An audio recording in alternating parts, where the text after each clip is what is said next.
প্রিয় শিক্ষার্থী বন্ধুরা, কেমন আছো সবাই? আশা করি তোমরা অনেক বেশি ভালো আছো। আজকে আমরা পড়ব নবম দশম শ্রেণীর বাংলা প্রথম পত্রের আরেকটি গুরুত্বপূর্ণ কবিতা। আমাদের কবিতাটির লেখক হচ্ছেন কবি আল মাহমুদ এবং কবিতাটির নাম তোমরা দেখতেই পাচ্ছ। কবিতাটি হচ্ছে কি বৈশাখ কবিতা। তো বৈশাখ মানে কি? আসলে বৈশাখ মানে হচ্ছে কি বাংলা যে মাস আছে, প্রথম মাস বৈশাখ মাস। এই বৈশাখ মানে এই বৈশাখ মাসকেই বোঝানো হয়েছে। এবং এই কবিতায় বিভিন্নভাবে তুলে ধরা হবে যে বৈশাখ মাস যেমন কাল বৈশাখী ঝড় আসে, বৈশাখ মাসে অনেক জোরে জোরে বাতাস আসে। ওই বাতাসে আসলে আমাদের পরিবেশের উপর কি প্রভাব ফেলে, আমাদের চারপাশের মানুষের উপর কি প্রভাব ফেলে, এই বিষয়গুলো নিয়ে আসলে এই কবিতাটায় আলোচনা করা হয়েছে। তো আমরা প্রত্যেকটা কবিতার প্রত্যেকটা শব্দ এবং প্রত্যেকটা লাইন আমরা ব্যাখ্যা করব। তার আগে আমরা কবি পরিস্থিতি সম্পর্কে একটু আলোচনা করে আসি। তোমাদেরকে বলে রাখি যে এই কবিতা থেকে যদি প্রশ্ন আসে তাহলে অবশ্যই কবিতা থেকে এবং শব্দার্থ টিকা বা পাঠ পরিস্থিতি এগুলো থেকে প্রশ্ন আসবে। কবি পরিস্থিতি থেকে এখান থেকে প্রশ্ন আসার সম্ভাবনা খুবই কম। দেখো এখানে কি বলছে, এখান থেকে কি কি পড়বা? শুধু এইটুকু পড়বা যে তিনি বাংলাদেশ শিল্পকলা একাডেমিতে যোগদান করেন এবং কি পরিচালকের পদ থেকে অবসর গ্রহণ করেন, এটুকু পড়তে পারো। তারপর দৈনিক গণকণ্ঠ পত্রিকার সম্পাদকের দায়িত্ব পালন করছে, এটুকু পড়তে পারো। তারপরে প্রকাশিত কাব্য কি কি? লোক লোকান্তর। তারপরে যে কালের কলস কি আছে? কালের কলস সোনালী গাভিন। তারপরে কথা সাহিত্য কি আছে? এই যে পান করে রক্ত, এটা পড়া উচিত। তারপরে পাখির কাছে ফুলের কাছে তার কি শিশুতোষ কবিতার বই। তো এইটুক পড়লে হবে, এর বাইরে কবি পরিচিতি কিছু পড়ার প্রয়োজন নেই। তো চলো আমরা কবিতার ভিতরে চলে যাই। কি বলছে দেখো, যে বাতাসে বুনো হাঁসের ঝাঁক ভেঙে যায়। বুনো হাঁস মানে কি? বুনো হাঁস মানে কি? বন্য হাঁস। বুনো হাঁস মানে কি? বুনো হাঁস মানে হচ্ছে বন্য হাঁস। মানে বৈশাখ মাসের বাতাসে যখন জোরে জোরে বাতাস আসে বা ঝড় আসে বৈশাখ মাসে, তখন হাঁসরা যখন গ্রুপ বেঁধে থাকে বা দল বেঁধে থাকে, তখন কি বাতাসের কারণে তারা কি এক একটা এক এক দিকে ছুটে চলে যায়। তো এই কারণে বলছি যে বাতাসে বুনো হাঁসের বা বন্য হাঁসের ঝাঁক মানে কি? ঝাঁক মানে হচ্ছে দল, অর্থাৎ ঝাঁকে ঝাঁকে থাকে বা দল করে থাকে। তো সেটা কি বাতাসের কারণে তাদের কি দলটা ভেঙে যায়। জেটের পাখা দুমড়ে শেষে আছাড় মারে। আচ্ছা, জেট মানে কি? জেট মানে হচ্ছে কি একটা বিমান, এক রকমের বিমান, যে বিমানটা অনেক উপরে উঠতে পারে, অনেক উপরে উঠতে পারে, সেই বিমানটা কি জেট বিমান। আর পাখা মানে কি? বিমানের যে পাখা বা বিমানের যে পাখা থাকে সেটা কি জেটের পাখা। দুমড়ে শেষে আছাড় মারে মানে এত জোরে বৈশাখ মাসে যখন এত জোরে বাতাস হয় বা বাতাস আসে, তখন জেট বিমানের পাখাকে কি একদম আছাড় মেরে উপর থেকে ফেলে দেয়। আশা করি দিলেন তোমরা বুঝতে পারছো। তারপর দেখো কি বলছে, নদীর পানি শূন্যে তুলে দেয় ছড়িয়ে। মানে বৈশাখ মাসের বাতাস নদীর পানিকে কি একদম কি উপরের দিকে তুলে দেয়। বাতাসের কারণে পানি কি একদম কি নদীর পানি উপরের দিকে চলে আসে। আশা করি বুঝতে পারছো। তারপর দেখো, নুয়ে দেয় টেলিগ্রাফের থামগুলোকে। নুয়ে দেয় মানে কি? নুয়ে দেয় মানে হচ্ছে নাড়িয়ে দেয়। নুয়ে দেয় মানে কি? নুয়ে দেয় মানে হচ্ছে নাড়িয়ে দেয়। টেলিগ্রাফের থামগুলোকে মানে কি? টেলিগ্রাফ মানে হচ্ছে কি মানে বৈদ্যুতিক খুঁটিগুলোকে কি একদম নাড়িয়ে দেয়। টেলিগ্রাফের থাম মানে কি? মানে হচ্ছে বৈদ্যুতিক খুঁটি। ওই বৈদ্যুতিক খুঁটিগুলোকে কে নাড়িয়ে দেয়? বৈশাখ মাসের বাতাস। তারপর দেখো, সেই পবনের কাছে আমার এই মিনতি, তিষ্ঠ হাওয়া তিষ্ঠ মহা প্রতাপশালী। পবন মানে কি? পবন মানে হচ্ছে বাতাস। পবন মানে কি? পবন মানে হচ্ছে বাতাস বা বৈশাখ মাসের বাতাস। আমার মিনতি মানে কি? মিনতি মানে হচ্ছে অনুরোধ। মিনতি মানে কি? মিনতি মানে হচ্ছে অনুরোধ। আমরা এখানে তোমাদের এটা লিখে দেই যে মিনতি মানে হচ্ছে কি? মিনতি মানে হচ্ছে অনুরোধ। যদি আমার লেখাটা এখানে খুব বেশি একটা সুন্দর হচ্ছে না, তারপরে তোমরা বুঝলেই হবে। মিনতি মানে কি? অনুরোধ করা বা কারো কাছে কি কোনো কিছু আহ্বান জানানো। তারপর দেখো, তিষ্ঠ হাওয়া। আচ্ছা, তিষ্ঠ মানে কি? তিষ্ঠ মানে হচ্ছে স্থির হও। তিষ্ঠ মানে কি? তিষ্ঠ মানে হচ্ছে কি স্থির হও। হাওয়া মানে কি? হাওয়া মানে হচ্ছে বাতাস। বলতেছে কি যে শান্ত হও হে বাতাস। তিষ্ঠ মানে কি? স্থির হও বা শান্ত হও মহাপ্রতাপশালী। মহাপ্রতাপশালী কি? মহাপ্রতাপশালী হচ্ছে কি বাতাস বা পবন।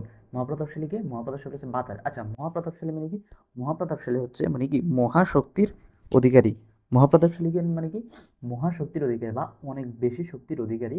সে বাতাসের কাছে কবি প্রার্থনা জানাইছে যে মিনতি করছে যে তুমি কি শান্ত হও বা স্থির হও। আশা করতেছি এই 2 লাইন তোমরা বুঝতে পারছো। পরের লাইন দেখো, কি বলছে দেখো, গরিব মাঝির পালের দড়ি ছিঁড়ে কি লাভ, কি সুখ বলো ঘুরিয়ে দিয়ে ঝাঁসের পিঠে। তাহলে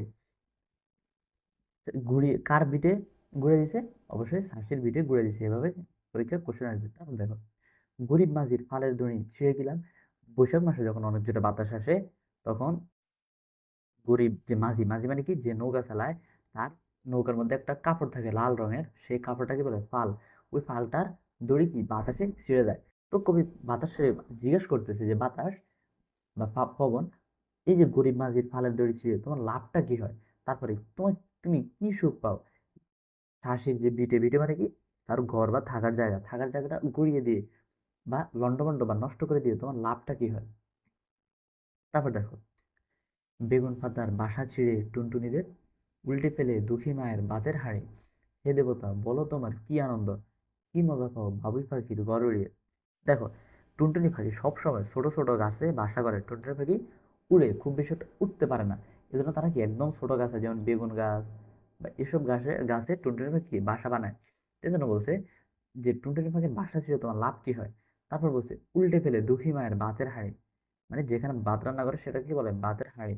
আর দুঃখী মায়ের মানে কি গরিব মায়েদের, দুঃখী মায়ের বলতে কি বলেছে, যে গ্রাম বাংলার গরিব যে মারা আছে তাদের ভাতের হাঁড়ি উল্টে ফেলে তোমার লাভটা কি হয়। তারপর দেখো, হে দেবতা বলো তোমার কি আনন্দ। দেবতা মানে কি, এখানে দেবতা মানে হচ্ছে বাতাস। হিন্দু ধর্মে বাতাসকে কি বলা হয়, দেবতা বলা হয়। যেমন বলছে হে দেবতা বলো তোমার কি আনন্দ, কি মজা পাও বাবুই পাখির ঘর উড়িয়ে। বাবুই পাখি এত সুন্দর করে বাসা বানায়, ওই ঘরটা তুমি উড়িয়ে দিয়ে বা ধ্বংস করে দিয়ে তুমি কি মজা পাও। এটা কাকে বলছে, কবি এটা বাতাসকে বলছে। তারপর দেখো, রামায়ণে পড়েছি যার কীর্তিগাথা, সেই মহাবীর হনুমানের পিতা তুমি। রামায়ণ মানে কি, রামায়ণ হচ্ছে হিন্দুদের একটা ধর্মীয় গ্রন্থ বা বই। কীর্তিগাথা মানে কি, মানে হচ্ছে যার ভালো কথা, মানে কবি আল মাহমুদ রামায়ণ গ্রন্থে বাতাসের কি অনেক ভালো ভালো কথা শুনছে। মহাবীর হনুমানের পিতা তুমি, তুমি কে, তুমিটা হচ্ছে বাতাস বা পবন। পবন হচ্ছে বা বাতাস দেবতা হচ্ছে মহাবীর হনুমানের কি হয়, বাতাস মহাবীর হনুমানের পিতা।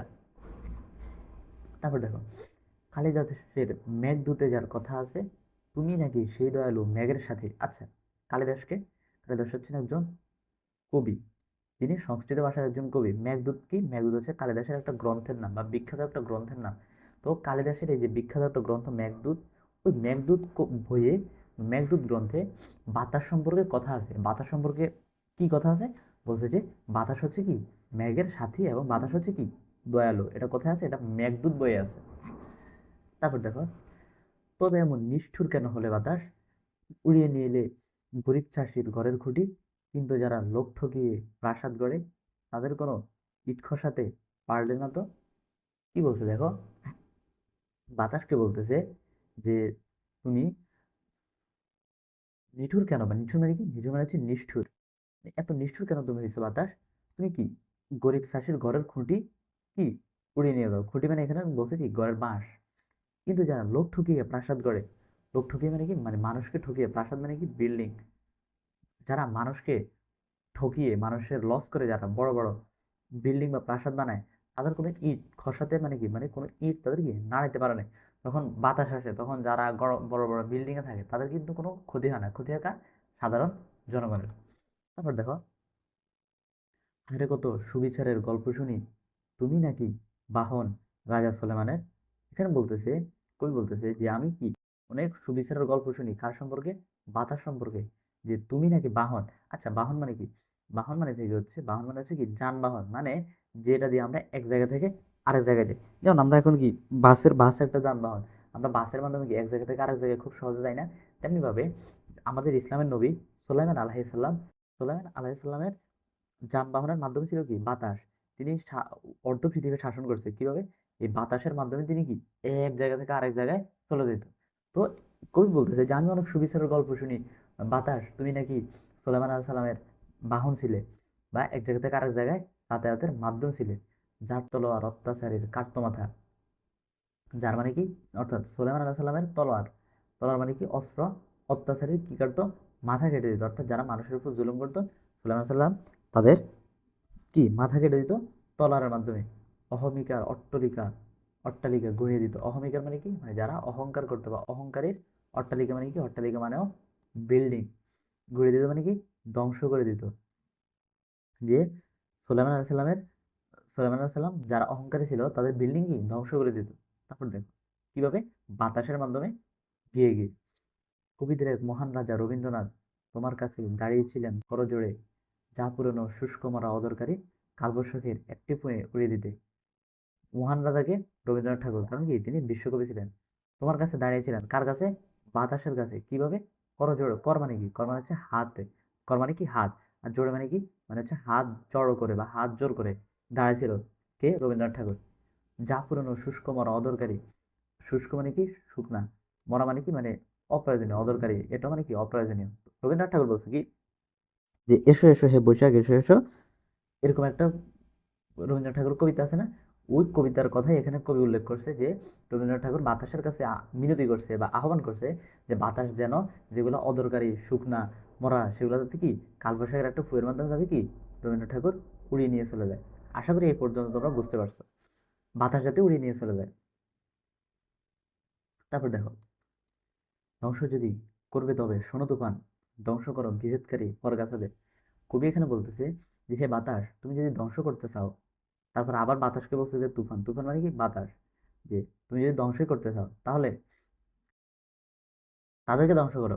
কাদের, যারা পরগাছা, পরগাছা মানে কি, যে গাছ এক অন্য একটা গাছের উপর আশ্রয় করে বেঁচে থাকে সে গাছকে বলা হয় পরগাছা। কিন্তু এখানে পরগাছা বলতে বুঝাইছে যে মানুষ অন্য মানুষের শ্রমের উপর নির্ভর করে বেঁচে থাকে, যারা কি অন্য মানুষকে দিয়ে কি অনেক ধনী হয়ে যায়, মানুষকে ঠকিয়ে ধনী হয়ে যায়। তারপর বলছে যে পরের শ্রমে গড়েছে যারা মস্ত দালান, তো যারা পরের শ্রমের মাধ্যমে দালান মানে কি বিল্ডিং, মস্ত মানে কি বড়, তো যারা পরের শ্রমের মাধ্যমে অনেক বড় বড় কি দালান গড়ছে, কবি বাতাসকে আহ্বান করতেছে হে বাতাস তুমি যদি ধ্বংস করতে চাও তবে তাদের কি বিল্ডিং গুলো তুমি ধ্বংস করে দাও, বাড়তি তাদের বাহাদুরি গুড়িয়ে ফেলো। বাড়তি মানে কি, বাড়তি মানে হচ্ছে অতিরিক্ত, মানে কবি বলতেছে তুমি যারা অহংকারী বা মানুষের শ্রমে দালান করছে বা বিভেদকারী তুমি কি তাদের বাহাদুরি, বাহাদুরি মানে কি অহংকার, কি কি করো গুড়িয়ে ফেলো বা ধ্বংস করে ফেলো। তো এই ছিল আজকের আমাদের কবিতা। আশা করতেছি তোমরা আজকের কবিতাটা ভালো করে বুঝতে পারছো। তো চলো আমরা এখন কিছু শব্দার্থ এবং টিকা দেখি। বুনোহাঁস মানে কি, যেটা বনে থাকে, এটা তোমাদেরকে বলছি। জেট মানে কি, দ্রুত গতি সম্পন্ন উড়োজাহাজ, এটা তোমাদের পরীক্ষার জন্য ইম্পর্টেন্ট। তারপর দেখো টেলিগ্রাফ, এটা পড়ে নিও। তিষ্ঠ মানে এটা স্থির হয়, এটা ইম্পর্টেন্ট এমসিকিউর জন্য। মহাবীর হনুমান, কালিদাসের মেঘদূত, এটা পড়তে হবে। সংস্কৃত ভাষার শ্রেষ্ঠ কবিদের একজন কে ছিল, কালিদাস। সংস্কৃত ভাষা তার অমর রচনা মেঘদূতম কাব্য, অমর মানে কি মানে বিখ্যাত গ্রন্থ মেঘদূতম কাব্য, বা এটাকে বাংলা কি বলা হয়, মেঘদূতমকে বাংলা বলা হয় মেঘদূত, এটা ইম্পর্টেন্ট। রাজা সুলাইমান কে ছিল, ডেভিডের পুত্র। ডেভিড মানে কি আমাদের দাউদ আলাইহিস সালামের পুত্র ছিল এবং ইসরায়েলের তৃতীয় রাজা। কিন্তু তোমার পরীক্ষায় যদি প্রশ্ন আসে যে সুলাইমান সাল্লাম কার পিতা ছিল, ডেভিড নাকি দাউদ আলাইহিস সালামের, অবশ্যই বলতে হবে ডেভিড, কারণ কি বইয়ে যেটা আছে সেটা অ্যান্সার করতে হবে। তো এই ছিল আমাদের শব্দার্থটিকে। এখন আমরা একটু দেখবো পাঠ পরিচিতি। তারপর দেখো কবি আল মাহমুদের কবিতা সমগ্রের পাখির কাছে ফুলের কাছে কাব্য থেকে, তাহলে কোন কাব্য থেকে বৈশ্বিক কবিতার নাম হয়েছে, পাখির কাছে ফুলের কাছে। তারপর দেখো বাংলাদেশের একটি পরাক্রমশালী মাস বৈশাখ। পরাক্রমশালী মানে কি, মানে হচ্ছে শক্তিশালী মাস কি বৈশাখ মাস। ঋতু পরিক্রমায় বারবার সে রুদ্র সংহারক রূপে আবির্ভূত হয়। রুদ্র সংহারক মানে কি, মানে হচ্ছে ভয়ঙ্কর রূপে আবির্ভূত হয়। বৈশাখের নিষ্ঠুর করাল গ্রাসে আগ্রাসী ধাবায় কখনো কখনো লন্ড হয়ে যায় এক একটা জনপদ। জনপদ মানে কি, মানে জনগণের থাকার জায়গা। তো কি বলছে দেখো, অধিকাংশ ক্ষেত্রে শিকার হয় দুঃখী দরিদ্র মানুষ বা অসহায় কোনো প্রাণী। ছিঁড়ে যায় গরিব মাঝির ফালের দড়ি, উড়ে যায় দরিদ্র চাষির ঘর, ছোট্ট টুনটুনে বাসও রেহাই পায় না কার থেকে, বৈশাখের থেকে। তো এই ছিল আমাদের কবি পরিচিতি। কবি পরিচিতি তোমরা যদি একটু ভালো করে দেখো তাহলে বুঝতে পারবে, কবিতা যদি বুঝো তাহলে কবি পরিচিতি অবশ্যই বুঝতে পারবে। এখন আমরা কি দেখবো, এখন আমরা দেখবো আমাদের গুরুত্বপূর্ণ এমসিকিউ গুলা। তাহলে আমরা এমসিকিউ দেখি। দেখো আমাদের প্রথম এমসিকিউ কি বলছে দেখো, কবি আল মাহমুদ কোন প্রতিষ্ঠানের পরিচালক ছিলেন, এটা তোমাদেরকে দেখাইছি, কোনটা, বাংলাদেশ শিল্পকলা একাডেমি। তারপর দেখো কোন বিষয়টি ওনাকে বিশেষভাবে অনুপ্রাণিত করেছিল, তাহলে এটা আমরা দেখে এসে কোথায় আছে। এই যে দেখো মুক্তিযুদ্ধ, তাহলে কি তাকে বিশেষভাবে অনুপ্রাণিত করেছিল, মুক্তিযুদ্ধ তাকে বিশেষভাবে অনুপ্রাণিত করেছিল। তারপর দেখো ওনার কবিতায় কোন শব্দের সুনিপুণ প্রয়োগ লক্ষ্য করা যায়, লোকজ শব্দের সুনিপুণ প্রয়োগ লক্ষ্য করা যায়, তেমনি কি আছে ঐতিহ্যপ্রীতি, এগুলো কিন্তু ইম্পর্টেন্ট।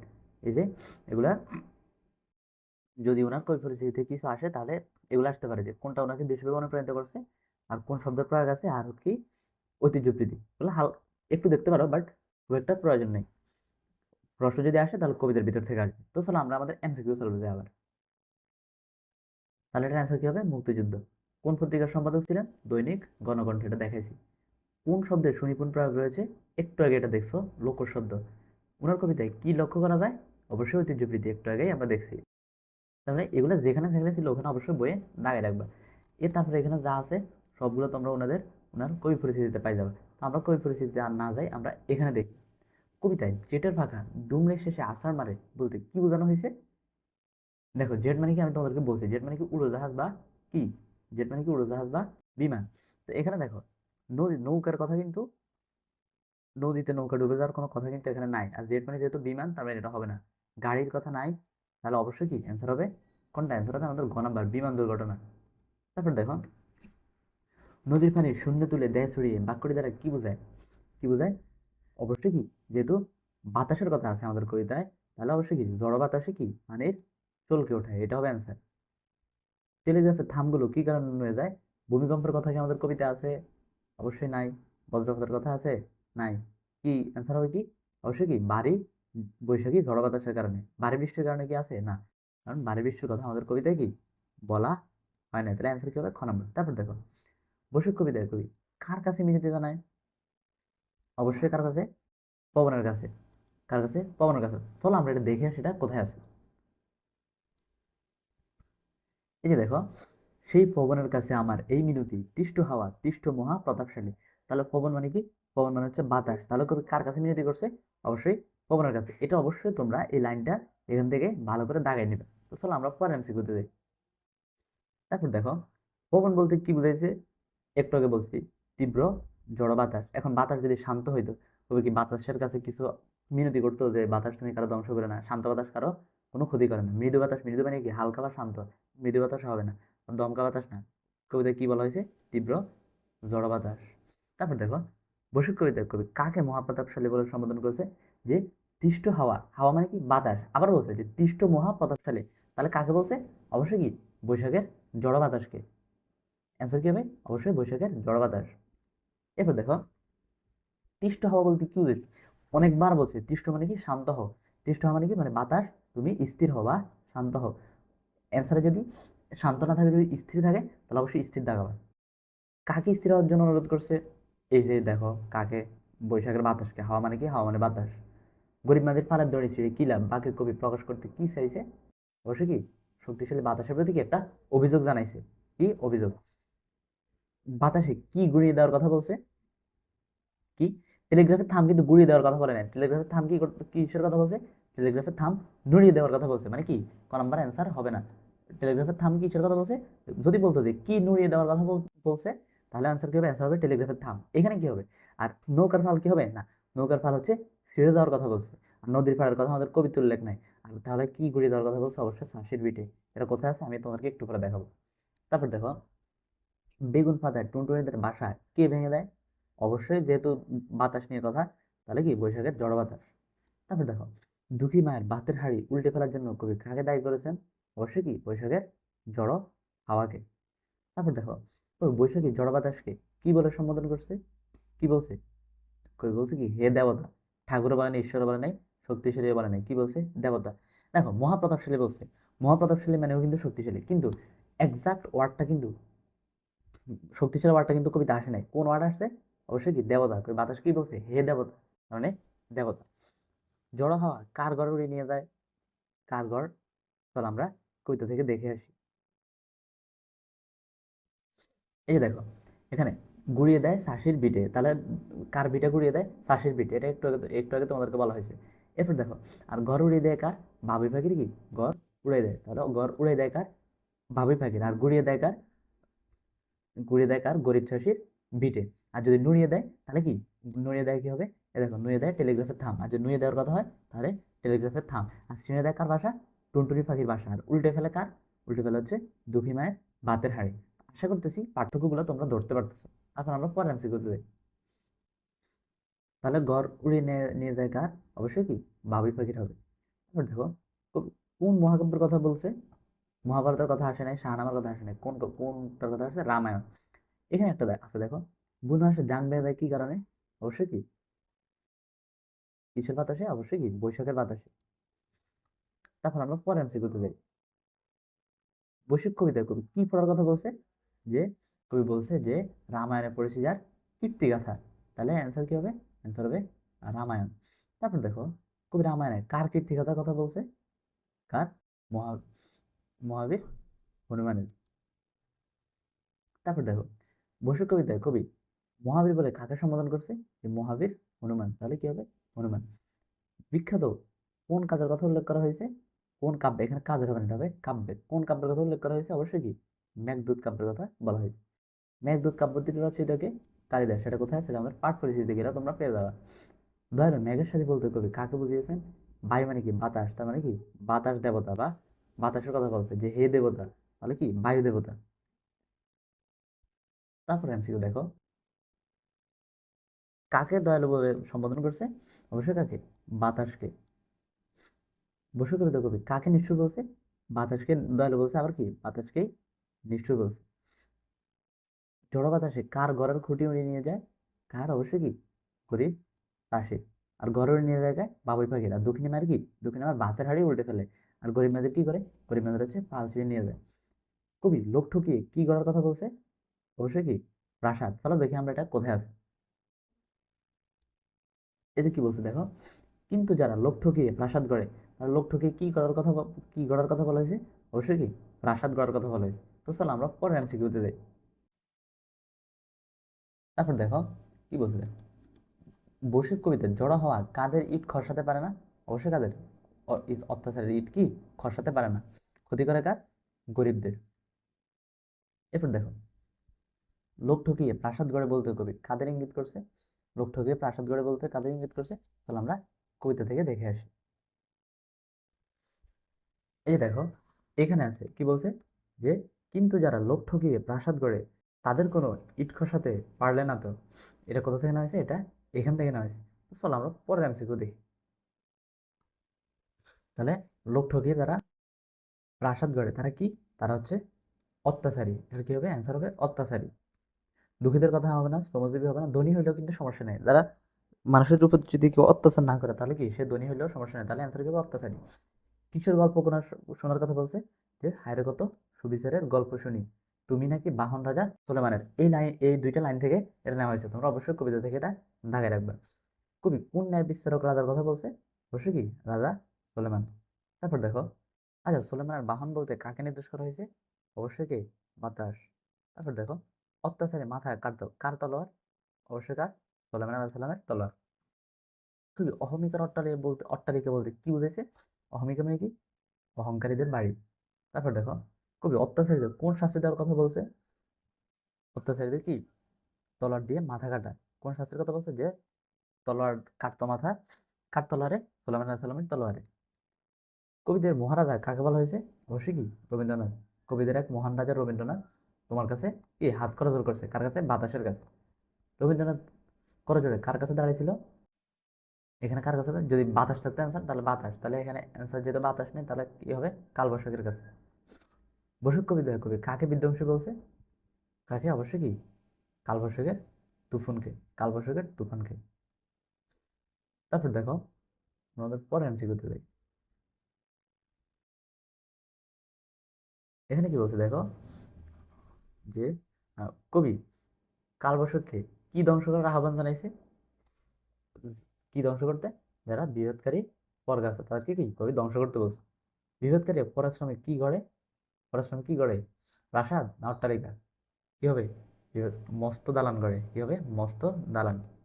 এটা কোথায় আছে? এটা আমাদের আচ্ছা এখানে তোমরা কনফিউশনে পড়তে পারো। চলো আমরা এটা তোমাদেরকে দেখাই দিই যে এটার কেন অ্যান্সার হবে, ক নাম্বার কেন অ্যান্সার হবে। চলো দেখে এই যে দেখো এখানে বলছে যে পরিশ্রমে গড়েছে যারা মস্ত দালান, বাড়তি তাদের বাহাদুরি গুঁড়িয়ে ফেলো। তাহলে কি হবে?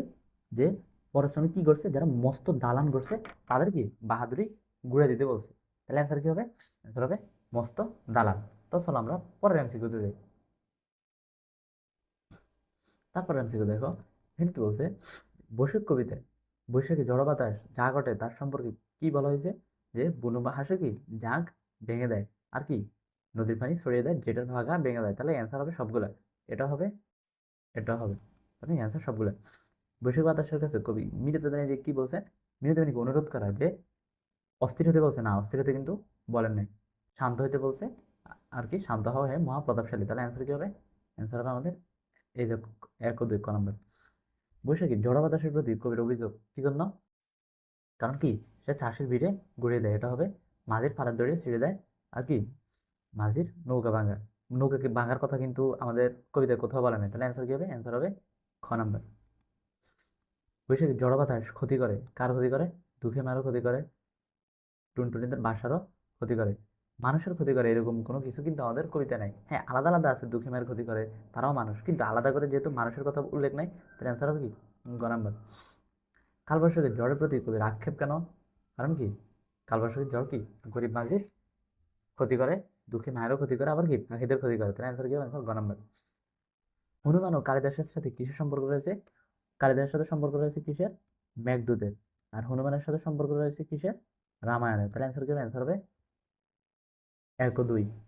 কোথায় 1 ও 2 আছে, ক নম্বরে 1 ও 2 আছে, ক নম্বর অ্যান্সার। বিখ্যাত চরিত্র কে, রাধা সালামের কথা আসছে, রাবণের কথা আসছে, মহাবীর হনুমানের কথা আসছে। তাহলে অ্যান্সার কি গ নম্বর। বৈশাখ কবিতায় কবি বৈশাখী বাতাসকে কি বলে সম্বোধন করছে, কি মহাপ্রতাপশালী বলছে, দেবতাও বলছে, যে নিঠুরও বলছে। অ্যান্সার কি হবে, গ নম্বর। কবির মত অনুযায়ী বৈশাখের বাতাসের যাদের গড়ের ইট খসানো উচিত, কাদের, বৈশাখের গরিব দুঃখীদের না, কার যারা লোক ঠকায় আর কি যারা অত্যাচারী। তাহলে অ্যান্সার কি হবে, অ্যান্সার হবে খ নম্বর। ওই বাতাসের সাথে সম্পর্কের কথা কার তুলে ধরছে, যে বাতাস হচ্ছে কি দয়ালু মেঘের সাথে, আবার কি সাল্লাম কি বাহন ছিল, আবার কি বাতাস কি ছিল, হনুমানের পিতা ছিল। অ্যান্সার কি হবে, অ্যান্সার গ নম্বর। তো আমাদের কবিতার এমসিকিউ যে সলভ বৈশাখ কবিতার আমাদের আজকের ক্লাসটা এখানেই শেষ। আশা করতেছি ক্লাসটা তোমাদের কাছে অনেক বেশি ভালো লাগছে। তো নিচে প্রথম কমেন্টে আমাদের ফেসবুক গ্রুপের লিঙ্ক দেওয়া থাকবে, তোমরা অবশ্যই আমাদের ফেসবুক গ্রুপে জয়েন হবা। কোনো কিছু বুঝতে অসুবিধা হলে সেখানে অবশ্যই জিজ্ঞেস করবা। তো আজকের ক্লাসটা এই পর্যন্তই। আল্লাহ হাফেজ সবাইকে।